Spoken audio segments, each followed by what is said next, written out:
Kerang hijau cukup diminati di kalangan masyarakat dan bisa dijadikan sebagai salah satu peluang usaha yang cukup menjanjikan. Kerang hijau dikenal memiliki rasa yang cukup lezat dan mempunyai kandungan gizi yang sangat tinggi. Kerang hijau mengandung air, protein, lemak, karbohidrat, dan abu. Nilai gizi kerang hijau setara dengan daging ayam, sapi, dan juga telur ayam. Kerang hijau berkembang biak dengan pesat pada bulan Maret sampai Juli dan banyak ditemukan di kedalaman laut antara 1 hingga 7 meter. Persebaran kerang hijau hampir merata di seluruh pantai yang ada di Indonesia. Reproduksi kerang hijau. Kerang hijau termasuk dalam klasifikasi binatang ovipora, yaitu mempunyai sel sperma dan sel telur banyak dan mikroskopik.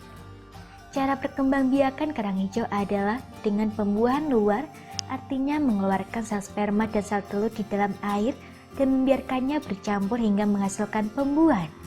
Syarat lokasi budidaya kerang hijau. Sediakan lokasi yang cukup terlindung dari arus kencang dan tidak memiliki kadar garam tinggi. Usahakan lokasi mempunyai dasar perairan yang berlumpur dan berpasir untuk memudahkan kerang hijau mendapatkan unsur hara dan zat makanan dalam berkembang biak.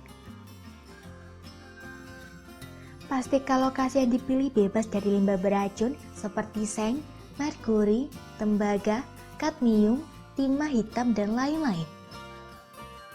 Hindari lokasi yang berdekatan dengan sungai agar terhindar dari limbah rumah tangga seperti deterjen dan sabun mandi.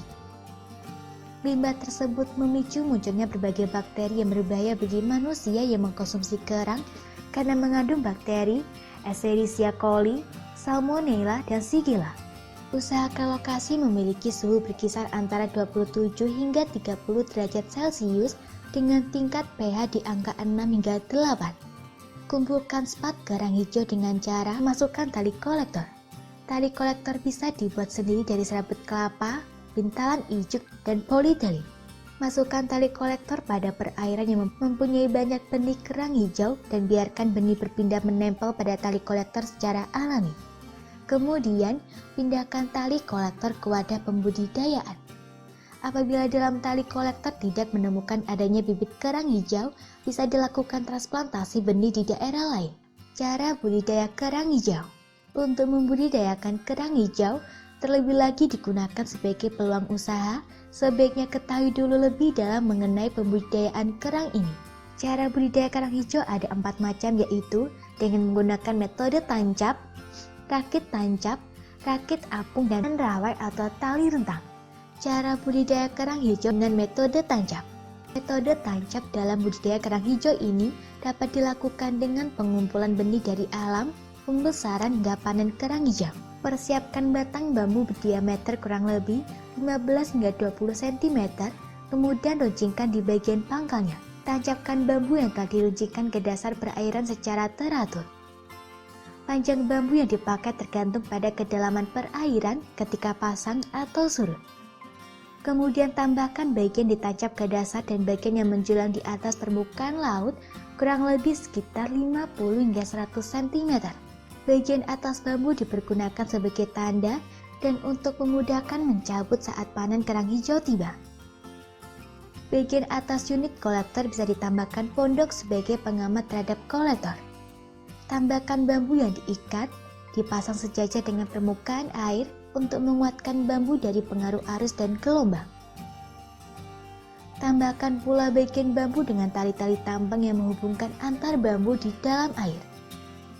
Jarak antara bambu bervariasi antara setengah hingga 1 meter tergantung dari kesuburan perairan, luas area budidaya, dan banyaknya kolektor yang dipasang. Biarkan beberapa hari hingga spat kerang hijau menempel dan memperbanyak jumlah kerang hijau. Setelah jumlah kerang hijau banyak, bisa dilakukan pemanenan. Cara budidaya kerang hijau dengan metode rakit apung.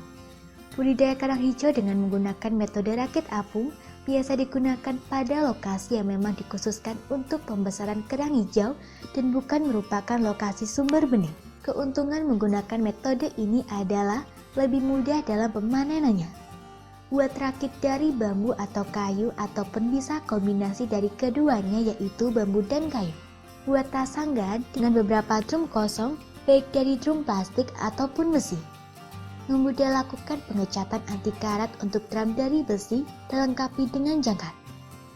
Sanggan ini sangat diperlukan agar rakit tidak mudah rusak dan tenggelam saat pembudidayaan bekerja di atasnya. Berikan jaring atau tali di bawahnya agar benih-benih kerang hijau dapat terkumpul dengan baik. Biarkan beberapa hari hingga waktu panen, namun jangan lupa untuk selalu mengeceknya.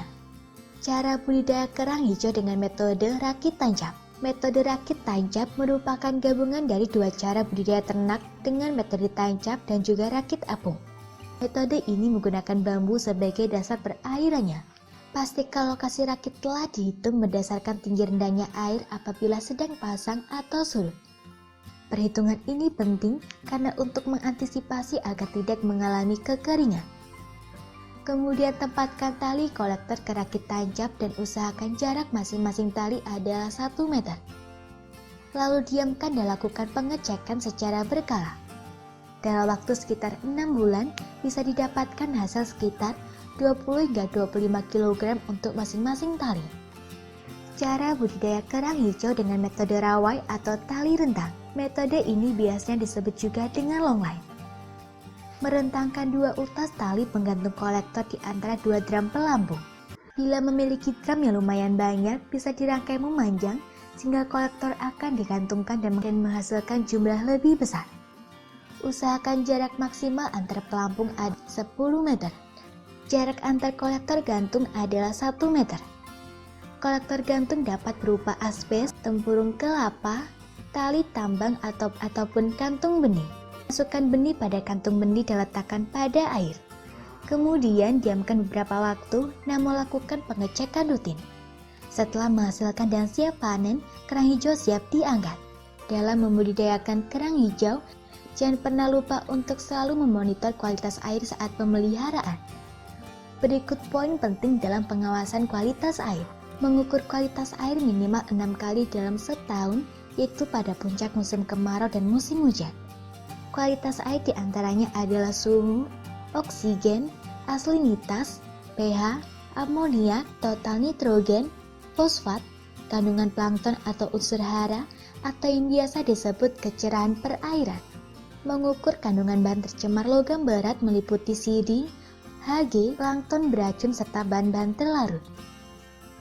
Mengukur gelombang dan arus atau cuaca terutama pada cuaca ekstrim. Konstruksi. Lakukan penggantian bila terdapat kerusakan konstruksi atau yang akan mengalami Semoga informasi kerusakan tersebut dapat bermanfaat. Jangan lupa untuk klik subscribe untuk mengetahui video terbaru dari kami.